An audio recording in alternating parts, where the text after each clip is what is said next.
I remember a time when I was sent to the store to pick up a particular type of Oreo cookie, and at the time I was astounded at how many varieties there were and how difficult it was trying to find the particular cookie, Oreo cookie flavor that they wanted.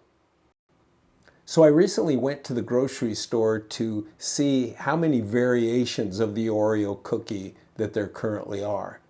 And I came across the chocolate sandwich cookies. That is, the cookie part is actually chocolate, and they noted always made with real cocoa. And there was the regular cream, the double stuff, the mega stuff, the mint cream, the loaded cookie, which I thought was interesting. That's little cookie chunks inside of the cream, the lemon, the toffee crunch cream, the chocolate cream, dark chocolate, birthday cake cream, and peanut butter. And those were just the ones that I saw. And then there's this thin sandwich. That's a thin sandwich cookie, and they had chocolate, and they had the golden one, which is more like the vanilla cookie, lemon, tiramisu, Irish cream, and mint. And then there were the cakesters for those who don't like the crunch of the cookie and they like more of a cake cookie. So there's an Oreo cakester that comes in the regular cream and also comes in the golden and the double chocolate. And then there's the fudge covered cookie, which is just a regular cookie that is dipped in fudge, as if we needed just a little bit more chocolate. I was wondering if there was a connection between the number of choices that we have and contentment. And as it turns out, there is a connection. And that connection is what they call choice overload. Choice overload or overchoice is a cognitive impairment that occurs during a decision-making process when we are presented with too many options we cannot easily choose between. Our ability to make a good decision is reduced by the overload of choices, as is our satisfaction with the final decision. There's a number of articles that you can read on the internet about that. And as I think about contentment, I'm drawn to what Paul said in his letter to the Christians in Philippi. Paul's writing with a gratitude to the Philippians for the way that they had generously provided for him.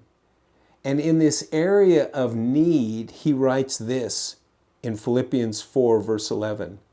Not that I am speaking of being in need, for I have learned in whatever situation I am to be content.